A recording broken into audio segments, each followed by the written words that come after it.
2. Why am I facing the wrong way in this van? In some 6 seats and all, I'm going to show you how I got into this position. Alright? Booyah.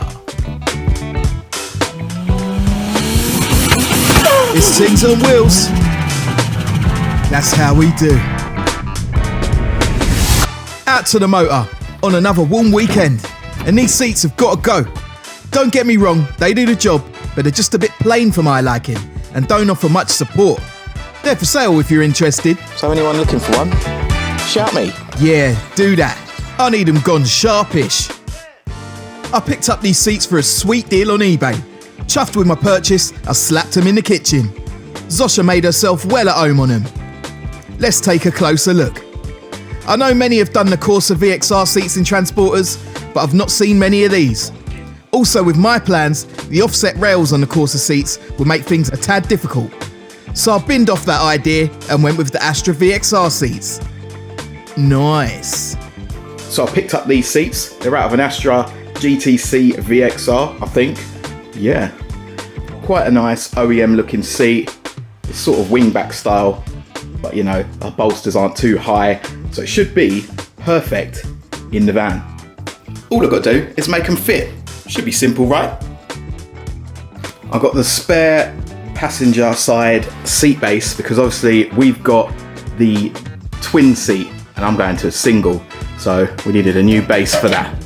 And I picked up these Sportscraft swivel bases for a Billy bargain. I've got 2, so we're going to do it on both sides. Man, I love a bargain. Let's move. Hot one today, boy. That wasn't the half of it. Anyway, with some basic tools like a 13mm spanner and socket, I set about removing the factory seats. A bit awkward at the front, but nothing taxing like. With those 2 out, I could slide the seat forward to get at the rear bolts, as you can see here. Nice and simple and accessible, especially as there isn't a bulkhead. It's child's play. I carefully tilt the seat back and undo the seatbelt warning connector, which isn't needed on the new seats necessarily. Out it comes. Grind daily under there, but it ain't too bad considering the mileage. I'm not going to go overboard with the cleanup, as this floor isn't staying. It's quite handy having a hollow base though. I'm sure that'll come in handy along the way. I'm not sure what this is either, but it ain't staying. I want to see how well these swivel bases fit. Yeet. So let's do a dry fit. Pretty bang on. Well, bang on my handbrake, for f***'s sake. That's not ideal. I knew you'd be along. That's all good. You can chill. That'll be the first problem area. Hitting the handbrake. I anticipated this though, and even more of a touch is the fix came with the swivel bases. Sweet geese! So a little clip allows the handbrake cover to come off, just like so. And also, the base trim can follow. Get out. 2 nuts hold the bracket to the seat base. Making sure I was level, I let the handbrake off to relieve the tension. Then I undid the nuts I mentioned, and I took the complete assembly off. This is what I'm gonna fit, a handbrake lowering kit. I'll still have to release the handbrake to swivel the seats, but there'll be 0 interference. So let's get it on the van. 2 nuts and bolts line up with the original positions, and also the cutouts line up with the seat base studs. It's straightforward, although you may notice in the up position, the handbrake barely has any tension. I tightened the adjuster as far as it could go, but no bueno. It's still loose. Damn. Luckily, I had a bit of metal I could use as a spacer. Then I could tighten the adjuster nut back on, and finally have a normal feeling handbrake again. All that was left to do was tighten up the top nuts of the seat base. Now I can manhandle that new seating. Houston, we have a problem. So looking from behind, you can see we're a bit wider than the swivel. I need to check that we're going to clear that pillar as well. Let's get it. These locating hooks also tilt the front of the seat up. I don't want that, so they gotta go. Other than that though, there's a decent amount of clearance underneath. So out we come again. Time for some surgery on that seat frame. I'll remove these plastic clips and say hello again to my little friend.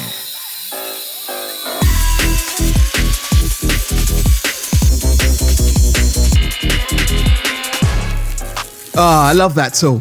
Anywho, I got some 6mm thick steel to make an adapter so the seats can bolt to those swivels. Solid, that ain't bending. I marked halfway as it was an ideal measurement. And then I got busy yet again.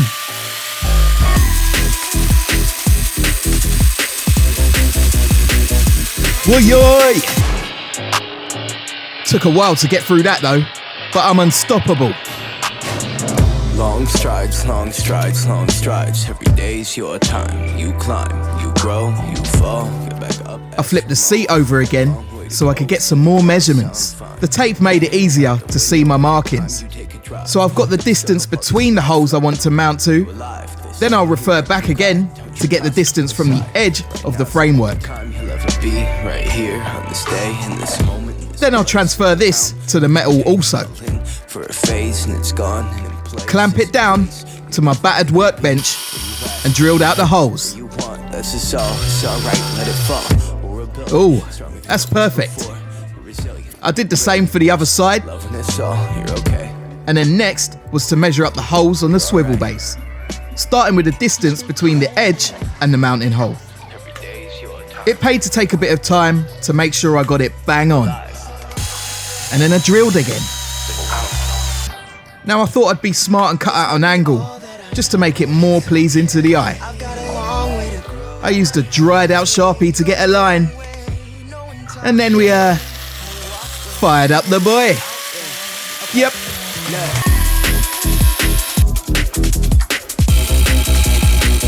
Oi oi! Let's see how we fare. It swivels that way nicely, so let me snug it down.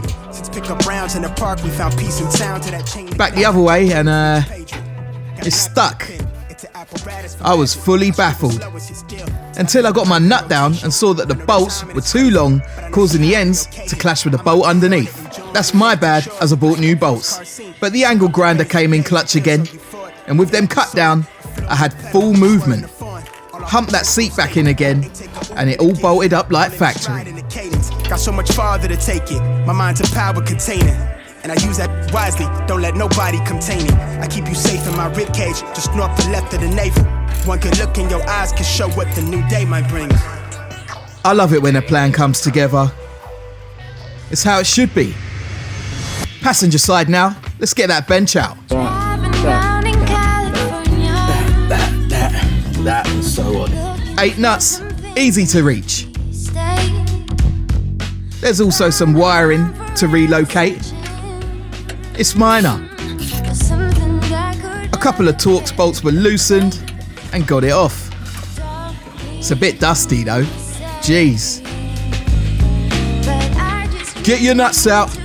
Not yours, but these nuts. And pull the whole thing backwards. Space was limited. Look at the state of all that. Disgusting. I'll spare you the cleanup. The single base can go in now.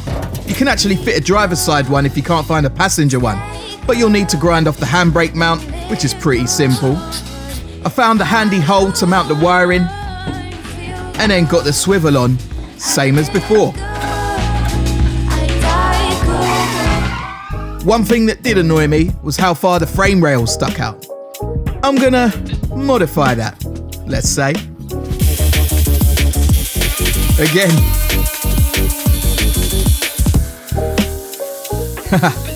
A bit of prep on the steel to remove any sharp edges. Then I cleaned off any grease residue. A few coats of metal etch primer. Followed up by some satin black.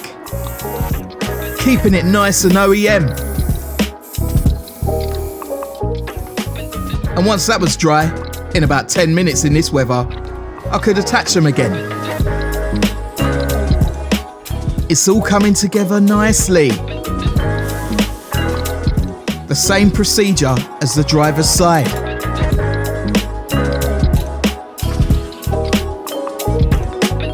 Just these little protective caps to put on, and we're done. Driving round in California,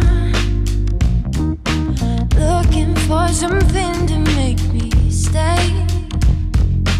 Round and round forever, searching for something that could never get replaced. There's a procedure to this. Slap it in gear so we don't roll away. Then lower the handbrake just a tad. We locate this little tab and pull it up. And Bob's your uncle. We spin it around to the desired position. Now I decided to do this before fitting out the rear, so I knew what space I'd have for the cabinets when the seat is facing backwards. It's all planned, bruv. Pretty trick, don't you think? I do. And it's quite literally that simple. Now, when we're in the camper, we can turn around and use the space more efficiently. Love it. I'm an odd person. I run in dark circles. I would love a long. Yeah, the seats have some minor marks. I'm a paint purple 'cause blue's Couple of scuffs here and there. Little broken bracket there and all. I've also got to make some covers for the sides of the seats because obviously in a car you have the centre tunnel which sits over that, so there's no need. But obviously here there's an empty space, so we'll knock something up to sort that out. So what do you reckon? I think these seats are way better than the stock ones. Also, it makes much better use of the space behind in the van. In the next one, I'm going to get stuck in with the insulation and the flooring. So don't forget to hype me up, subscribe, leave a lovely positive comment, and I'll love you long time. Alright? Bless up. My heart's there though.